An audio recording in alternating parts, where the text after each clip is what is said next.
protect your heritage because in many ways it's unique. It's also a question of identity. I've said that to many places. Your own identity, for instance, is very often linked to what is the identity of a capital city? What is the identity of your historical sites? How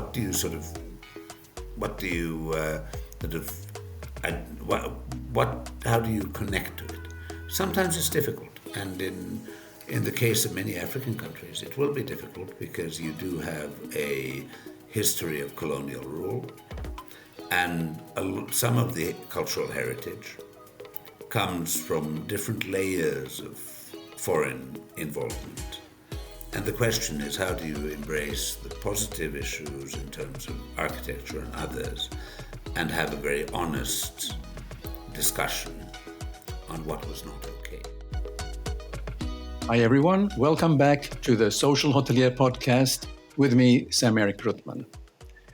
I'm very pleased to welcome a special guest who is this time based in Africa, in Nairobi, Kenya, Nairobi. And we have met quite some time ago. In fact, we met in Thailand, where this person was based at the Embassy of Finland. So that's Ambassador Pirkka Tapiola. Now, Pirkka Tapiola is the ambassador, of course, of Finland to Kenya, Somalia, Eritrea, Seychelles, Uganda, and also a permanent representative of Finland to the United Nations Environment Programme, or also known as UNEP, and the United Nations Human Settlements Programme, UN Habitat, since September 2021. So with a long decade of diplomacy, Ambassador Tapiola has seen the world, and I'm so very happy to, as an old friend, meet him now in Nairobi. So welcome to the show. Great to see you, Sam-Erik. Really, really great to see you. Well, it has been a while. We've been meeting on and off over the years, and we met last summer, which was really nice to catch up what has happened over the years. And I have to admit I'm a little bit ignorant about Africa, and Africa is a continent, so we should not overgeneralize things here. But I think it would be very interesting, since you are well traveled and you enjoy hotels and you like traveling and you like good food, to give that kind of insight from how you see things in the area of East Africa, where you are based. So, and when we earlier discussed, we mentioned that. You mentioned, in fact, that Africa is near. And so I think the question would be that how does Africa's proximity to Europe shape the richness and the diversity of travel experience available to European tourists? Well, let's start with the fact that Africa is very big, as you mentioned. I mean, if you look at the map, actually Africa, which already looks big, looks much smaller than it actually is. This is a huge continent. It's a very diverse continent. It's a very rich continent. And it's a continent with very, very many different cultures. So if you think of Africa, you can say, okay, I'll fly to Cairo. Cairo is Africa. Egypt is Africa. Tunisia is Africa. But so is Mozambique. So is South Africa. So are the Seychelles. And if you look at all of them, you will see that there's an enormous variety of things you can do. Now, when I say Africa is near, that's something which in my job I really, really want to underline. Because very often we talk about Africa, I mean, our sort of preconception is that, okay, Africa is somewhere far. It's a long way from here. Well, actually, the flight from Paris to Tunis, just to give you an idea, is about 2.5 hours. The flight from Frankfurt to Nairobi is it used to be 8 hours, now it's 9 hours because of the conflict in Sudan. So you actually have to do a little bit of a detour over the Red Sea. And yes, of course, if you go to South Africa, then you're in the sort of 12 hour sort of ballpark. But if you think of flying to Southeast Asia, where we met, there you're already in a much sort of, especially from Central Europe, in a much further area. And now with Russia's war of aggression against Ukraine, and the fact that we no longer fly over Russia from Finland, for instance, it's a much longer road to Thailand. And Thailand is a country I love, so this is not against Thailand, but it's just simply a thing to retain. Another thing is that, especially if you're a busy person and you need to be in contact with your office and your family and your team and so on, there is no time difference. At this moment, it is exactly the same time where you're sitting, Sam-Erik, to where I'm sitting. Yes, so I mean, this really shows how near we are. Africa is Europe's closest neighbor in many ways, and this is something which is often forgotten. Well, very good. And I have to admit that this is the first time I have a broadcast with someone. We are in the same time zone, even we're a little bit quite far away from each other, but you're right. The perception really is that it's so far away, but in fact, it doesn't take that long. But now you cover several countries. How much do you travel out of your per year, for instance? How much time do you end up going to the different places, and that gives you the insight and dialogues you have with the government officials and so on? I travel quite a lot, but it depends a little bit on where I travel. It's all, I'd say, a function of what our interests are. Of course, in addition, and this is not a tourism destination, I hope it one day will be, but it certainly is not, and I'm not going to advise anybody to travel there. I go a lot to Somalia because for us, fundamentally, Somalia is not your traditional cross-accreditation country. So I would say that maybe between 8 to 12 times a year I would go to Somalia. Sometimes I go once a month, sometimes once every 3 months. Then I've had a couple of weeks where I've gone twice. So I mean, that gives you an idea. But we as Finns, we have a big Somali diaspora. We have a lot of interest there. It's a very fragile state. We are involved in state building. Then Uganda, near, of course, a very, very important country. We have political consultations. I'm going there in a couple of weeks. Again, I was there a couple of times last autumn. Eritrea, one of the most fascinating countries, but rather difficult in its visa policy, and with a capital which looks like Italy in the 1930s, and which has really been preserved. That I'd say a couple of times a year. To Seychelles, probably I'd want to go more often, but let's be honest, I'll go maybe once or twice a year. So I'd say that every month I'm somewhere. Plus also, Kenya is a big, important country. So I travel a lot inside Kenya as well. So I'd say I'm pretty much on the road, and then with the UN jobs, with the UN sort of role I have. So I'll be in Stockholm and Geneva in May as well. So I'd say pretty much on the road. Very good. Okay, so since you're covering all these different countries, I just want to have a taste of understanding of a little bit about food culture. Where are the areas where you get to enjoy most, or you find some of the very ethnic cuisines that are something that maybe everyday person doesn't know about over here in Finland? Well, I mean, in many ways, I would say that East Africa has probably a very, very rich, and one could say that East Africa has a very rich culinary culture, going from the not that exciting always to the very exciting.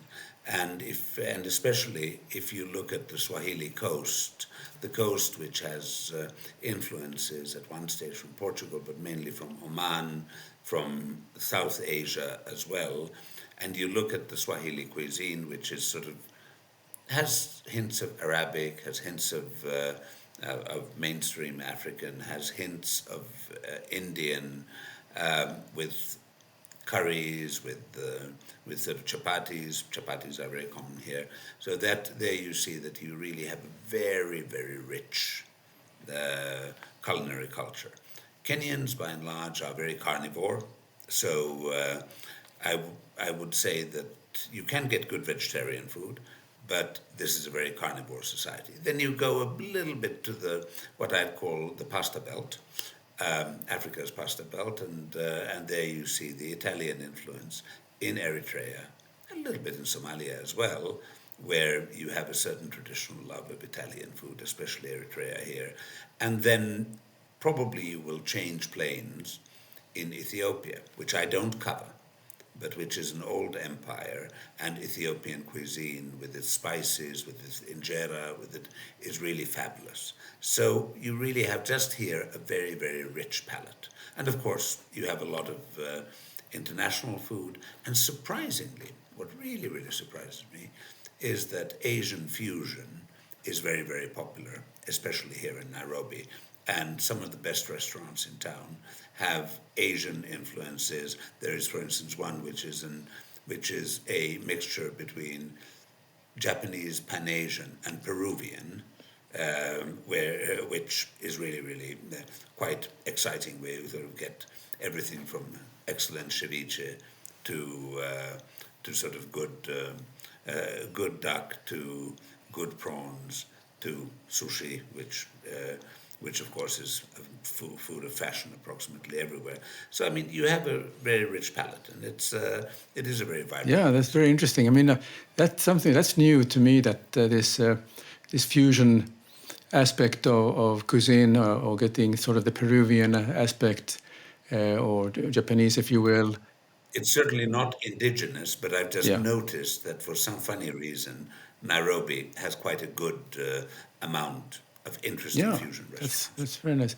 How is the fashion and the arts and scene in Nairobi, for instance? Are there a lot of cultural events going on? How fashion designs and so on? Because I've been watching on social media. I see once in a while the fashion designers from there, and who are making a huge impact nowadays into Europe also. Well, there is, of course, a fashion scene, a very colorful one compared to ours. There is an art scene, which is actually quite exciting. Kenyan, yes, but also with Ugandan artists, some absolutely fantastic Sudanese artists who you can find in galleries like the Circle Art Gallery here and some others. And there is now very much a Pan-African push to promote African artists. And that I think is very, very welcome. If you look at the amount of galleries, it will still be quite a bit less than what you're used to in many European capitals. But it's a growing scene. It's an exciting scene. And I don't think it's I don't think that it's a coincidence that Lonely Planet, for instance, for 2024, declared Nairobi as the hot city to visit.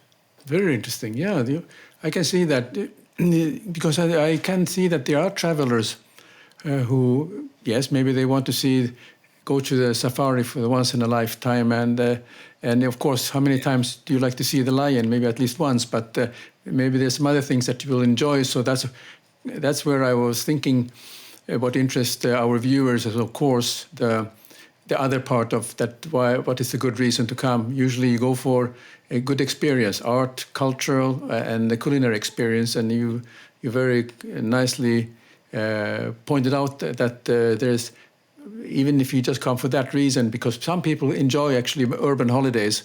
I have to admit, I'm one of them, that I like city holidays, and so I always look at whether it's Lonely Planet or I look at somewhere else to get in the hot tips where to stay and where to eat and what to see, and somehow that gives you changes you a little bit. But when you have time on your hand and when you're in Nairobi, what are the kind of places that you personally enjoy visiting for a good meal? Well, let me first of all say that I would still, if you come, even if Africa is close, if you come here, I would combine Nairobi with something else in Kenya or something else in the region. And there are a lot of really exciting things happening in the region. And very often people do come that there'll be a couple of days in Nairobi, and then they will go for 3-4 days on safari, and then they might go to the Swahili coast or the Indian Ocean coast, which is very beautiful. And I have to say, sorry, again, the beaches are some of the most beautiful I've seen. And also what you don't have And that's a very, very nice thing. And unfortunately, and we were working a lot with ASEAN earlier on this, but that you had in Southeast Asian beaches more and more plastic pollution. That problem is being tackled. Here, if you go on a beach, you don't see that plastic pollution yet. And Kenya, for instance, has a very strong and firm ban on plastic bags, but also, I don't know if it's the currents or so, but the beaches are relatively pristine and relatively clean. So what do I do in Nairobi? Well, as said, there is, and we'll talk, I hope, about security a little bit, because that's one thing I need to underline to people. I go to galleries. I go to some museums, and when I have guests, I take people to some museums, and there is, of course, if you all romantics who've seen Africa, they will have seen the Meryl Streep, Robert Redford film Out of Africa, based on a book by Karen Blixen. There is a part in Nairobi called Karen, and that's named after Karen Blixen, and her house is there, and the history is there. It's a small museum, but it's really, really lovely. You can go and feed giraffes quite near there at a sort of giraffe center, and they're quite cute little animals. Well, not little, rather big ones, and you will be able to then find a number of very, very nice restaurants around, both in Karen and elsewhere. You just have to know where to go. And the cuisine here is developing all the time. Already in the 2.5 years I've been here, so while I was maybe not that fond of the restaurant scene when I arrived, I'm starting to be quite excited about it. And the restaurant scene has sort of evolved.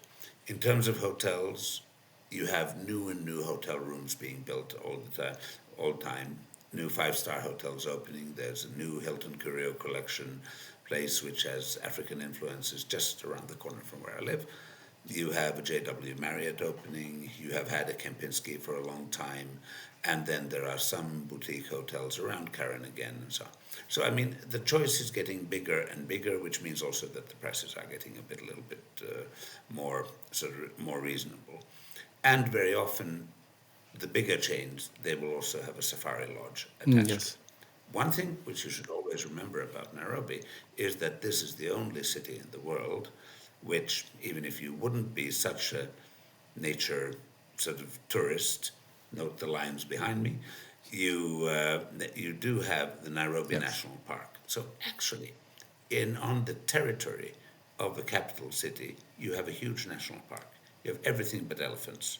So from lions to giraffes and so on, you rent a guide and you rent a car and they show you around. You can drive with your own car as well, but I would recommend getting a driver with a specialized car, because they're actually in contact with each other to say, hey, I saw a lion there, let's go, come on. And I usually, when I've gone there, I see everything. So you can actually do a half-a-day safari and still go out to a normal restaurant to have dinner. But as I said, if you go further afield, then in Tsavo and especially Masai Mara, you have everything from relatively modest accommodation to really super luxury glamping.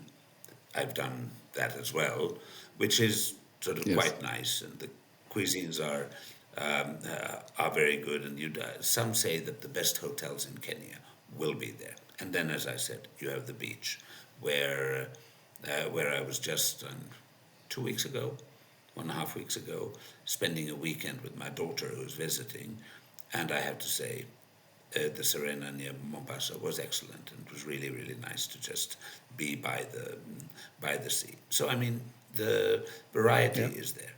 If you look at level of services, it is not quite what maybe you're used to in East Asia.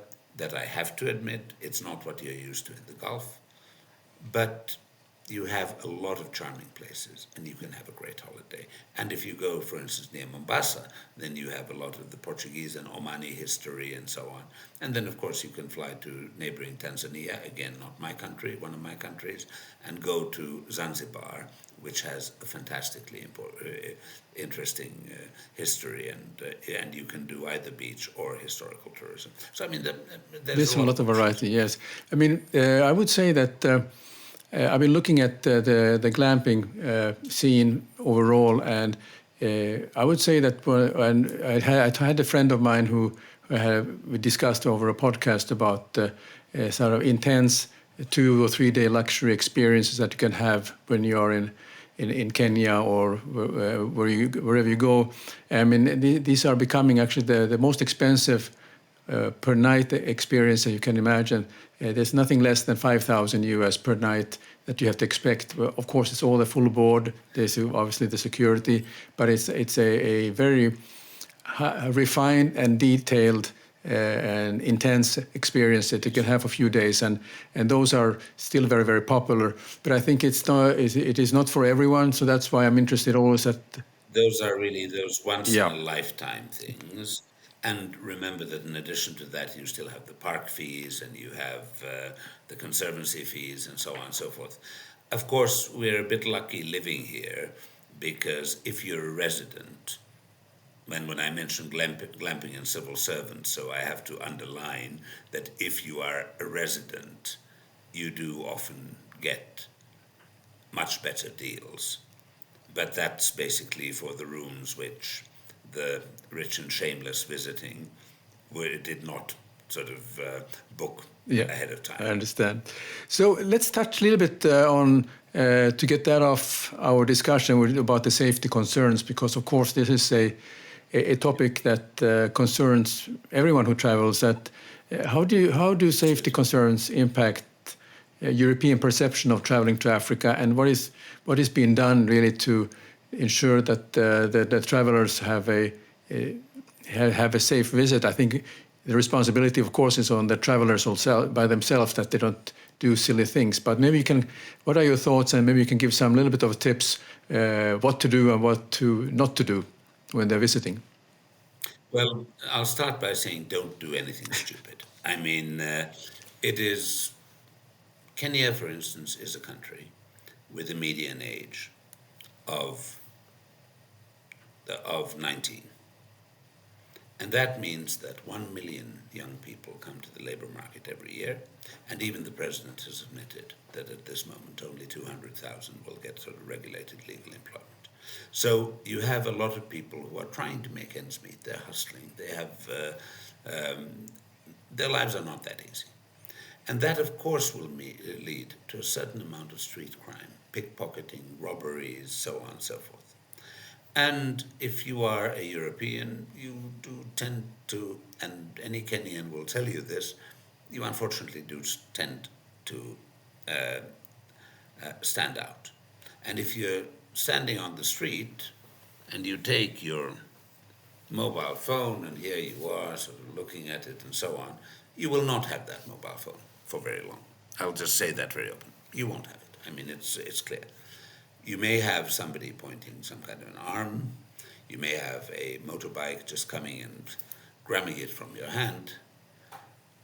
So, rule number 1, if you must walk on the street, you need to know exactly where you can walk, and that's a very small amount of places, unfortunately.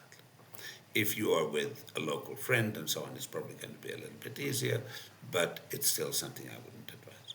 So, I mean, in a way, if you're an urban tourist, you'll just have to accept, in a place like Kenya, for instance, Seychelles is different, of course, but you'll have to accept that you have to have a certain amount of personal infrastructure.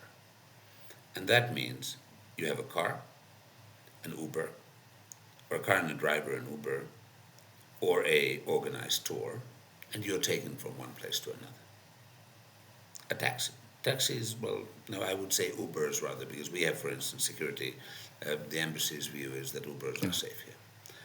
And you go from place A to place B. You go from to your destination. You see what you want to see. You don't go wandering around. And that's unfortunately, I hope it'll change one day. It is much safer than, for instance, some places further south. South Africa, some certain places have a rather bad reputation in security, but we all, I'm an ambassador, I have a consular section. Don't do anything stupid. Don't go wandering around. Please, plan your day, decide where you go, take transport. Go and eat at reputable restaurants, find out where the quality is good and so on and so forth. Because, for instance, one of the things somebody warned to me was that certainly if you think that it's maybe more exciting to go to a slightly more, let's say, authentic, quote-unquote, place, you have a lot of good authentic places, but authentic, quote-unquote, the alcohol, for instance, which you're served may not be quite legit, it may be counterfeit, and so on and so forth. So, I mean, these are the kind of things which you have to take into consideration. Don't go for scams. You may be scammed. I wouldn't say that Kenya is particularly bad but you have a certain amount of warning alarm bells in every big city, plus a bit, add a bit, find out, read your embassy travel advisories, and know where you're going. Listen also to news and information. I'm not saying that Kenya is particularly terrorism sort of prone. You have Somalia nearby, you have the coastal areas, you have some influence of a terrorist group called Al-Shabaab. On the whole, I have to say, nowadays, if you're in Europe, you're under a risk of a terrorist attack everywhere in the world. We've seen Paris, we have seen Brussels, we've seen others. So I don't want to start saying that, they're here in Kenya, it will be... Yes, you've had some quite nasty attacks, but they are actually 10 years ago. They're actually quite a long time ago. So don't panic. But again, follow the news. Follow the security advisories. The threat levels change. Yeah. Don't go, if there is a part of the country where your embassy tells you not to go. Yeah, there's a reason for it. It's not for nothing. It's not because we're saying that, we want the ambassador to be able to enjoy this part of the country without any tourists. No, I would not be going there either, because I do follow our own travel advisory rules. Or if I have to with work, then I have security arrangements with me. So this is just, don't go being sort of excited that, there's this famous slum area or sort of township and so on, Kibera, for instance. Why don't I just go and look around what's happening here and so on? You might if you have somebody who takes you on a formal tour. You have walking tours in the city center. You may know somebody who goes to these places all the time, and they may be able to help you. So I'm not saying that sit in your hotel room and be panicky. Don't. Then you can just as well sit at home. This is you go traveling in the world. Just use common sense. Listen to it. Very good. So lots of good advice, and thank you very much for that. How well known are Finns in Kenya? Are there any sports people who are well known for some reason? Are there any activities that you want to mention? Well, I mean, there's one which always comes up when you say, "Hi, I'm the Finnish ambassador. I'm from Finland." Oh, rally drivers. Ari Vatanen, Kankkunen, now of course Kalle Rovanperä, who again won the safari rally in Naivasha. Naivasha is a place which I didn't mention. Very beautiful place, and less than 100 kilometers from here with a beautiful lake, good for weekend visits. But we Finns are known as sort of the Flying Finns, the country with a very long sort of tradition of rally drivers, and I suppose we have really won the safari rally many times, and there's been 3 safari rallies when I've been here, and the same Finnish person, Kalle Rovanperä, won it each time. So we are known for that. We're known, I think, for through development cooperation. We're known for being a Northern European country, which has not colonized anybody, which I think is a very big asset in a country such as Kenya as well. So I mean, I'd say Finland has a reputation which runs from positive to neutral, but never negative. Very good. Education is, of course, one thing. I want to touch on an area which I'm personally interested in, and many people are who are these days, who people are traveling, they think about sustainability and what role does sustainable tourism play in preserving Africa's natural wonders and cultural heritage for the future generations? Because we know that tourism is not always sustainable because people travel and they may leave things behind them and there's a footprint there. But I think, how do you see that, and how is that kind of what is the attitude towards sustainability in the area where you are and in generally maybe in East Africa? I would say that attention to sustainability is very, very big, and His Excellency the President William Ruto actually hosted last September an African climate summit where he was really sort of coming up with some quite sort of forward-leaning ideas. Let's look at Kenya's energy production. 92% of Kenya's energy or electricity comes from renewable energy sources. 92%. I think that many of us would really need to strive to that.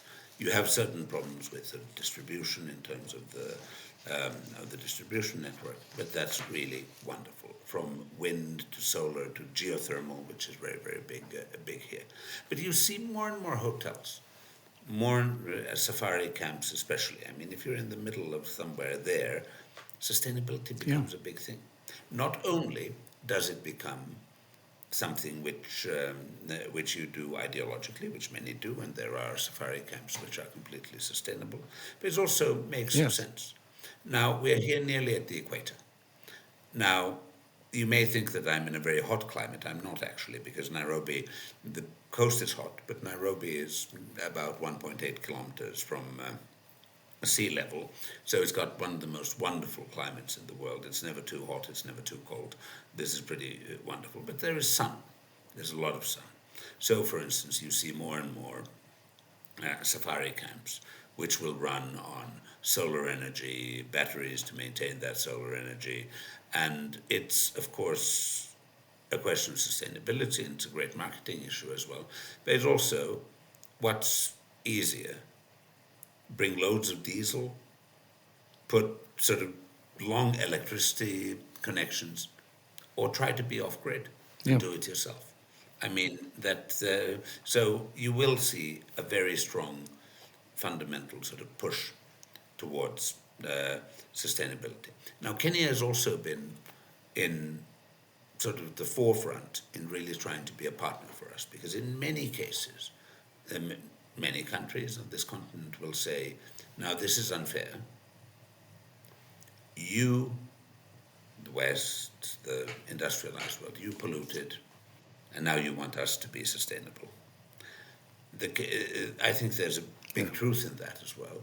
And we are working on our sustainability agenda. But the Kenyans, together with the president, they really put a narrative there saying, no, we have to look at climate financing, we have to look at others and so on. But it is not confrontational. It is how do we really work together. And that's where Kenya is really a leader on the continent. Very good. Okay, that's very, very, very good. I think that is a interesting, all what you mentioned about the sustainability and the responsibility. And also, I think as a travelers, we have a responsibility towards the place we are going, and also to help to preserve the environment, but also to ask questions. If when we go to a hotel, ask them, well, you say you are sustainable. Could you please explain what are the sustainable measures you are taking care of? Because I think this is what people are starting to do now. They start to ask those questions because they are worried about the greenwash, and the more and more hotels are promoting themselves as sustainable. There will be guests who are in their early 20s or late 20s who are coming very happy, and they will come and ask any staff they meet in the hotel about what ways are you sustainable. So that's where things are going these days. Absolutely. And older generations as well. I mean, which I mean, the sustainability agenda has been there for a long time. And of course, Nairobi is the world's environmental capital. Oh, We have okay. UNEP here. We have the United Nations Environmental Program. So Nairobi really wants to underline its role as the world's environmental capital. Very good. The countries you are covering are you obviously focused quite a bit on Kenya and mentioned Uganda. Are there any Somalia. where you see in the future that we could see that the tourism eventually would be an area that could be developing? You mentioned one area which is still living in the 30s. Maybe one of these days this could be the place where you could have a very unique experience. Maybe Yeah. one of these days, and as I said, it's not a very easy place to get into, but the Italian tourism is growing more and more because of old historical ties as well. And so Eritrea is a very beautiful country, and I think that there will be in the future loads of potential. What I think is important is that, and that's the good thing, that, and this is something which I'm saying to all governments everywhere where I am, you have a lot of cultural heritage, you have a lot of beautiful architecture, Mombasa as well. Zanzibar, others. Very good. Protect that, conserve that. Yes, the UNESCO has done a lot in sort of declaring places like Asmara, World Heritage Sites, like Zanzibar, Stone Town in Zanzibar, like Fort Jesus in Mombasa and so on. And it's very important, the old town of Mombasa, it's very important that these are kept. And I think that there's one thing that when things do open up, it is important that the values are there when tourism opens up more, because I'm not talking about societies which are closed or more open or things like that. I'm just saying that where tourism is not yet very present, or where the market economy still may be making strides in the future, do not destroy these places. Open them up very sort of responsibly and protect your heritage, because in many ways it's unique. It's also a question of identity. I've said that to many places. Your own identity, for instance, is very often linked to what is the identity of a capital city? What is the identity of your historical sites?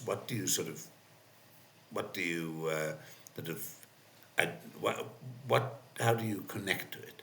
Sometimes it's difficult, and in the case of many African countries, it will be difficult because you do have a history of colonial rule, and some of the cultural heritage comes from different layers of foreign involvement. And the question is, how do you embrace the positive issues in terms of architecture and others, and have a very honest discussion on what was not okay in the sort of in that I mean, others should not come to other people's countries and start ruling them. We see that in Europe at this moment. That should not happen.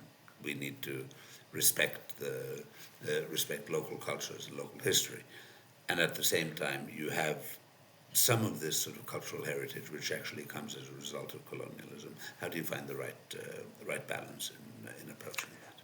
Very good. I have one final question for you. It has been a very interesting discussion we've had. Besides what we talked about, what are the trends in Africa do you see happening, particularly in hospitality, that we should pay attention to? Some particular trends that you notice now, because you're right in the hotspot, if you will, that you see restaurant-wise. You mentioned some fusion and so on, but anything else that you'd like to mention? Well, I'd say that the hospitality industry is growing constantly. I mean, you have already the sort of safari experiences which I mentioned. Of course, I am also ambassador to the Seychelles, and of course, Seychelles is one of the most luxurious tourism destinations you could have. But let's put it that way: they're very good at marketing themselves. I would say, look at the coastal area. What I do see is that you will have more and more luxury tourism coming up. And you will have more and more high-class hotels.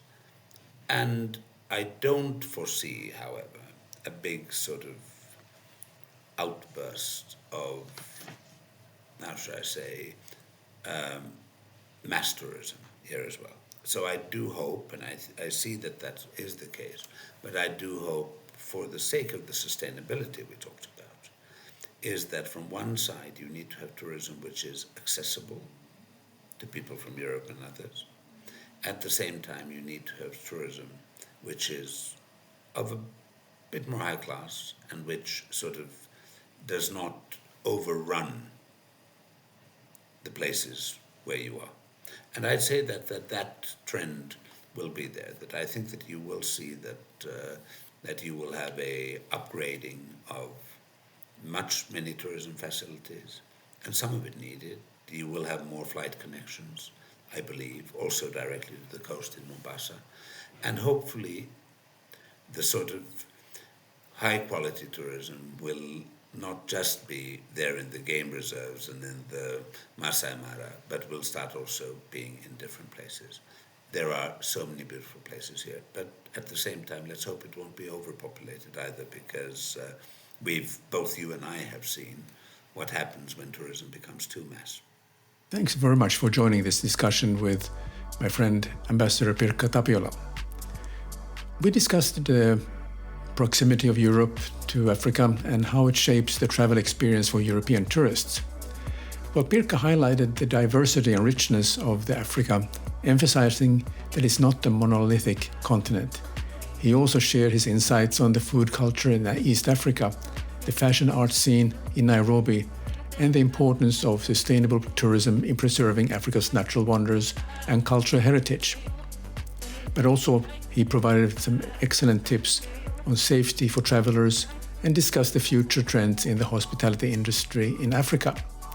So if you like this show, just do me a favor and write a small comment before you leave. It would mean the world to me. And I look forward to welcoming you again to the next episode.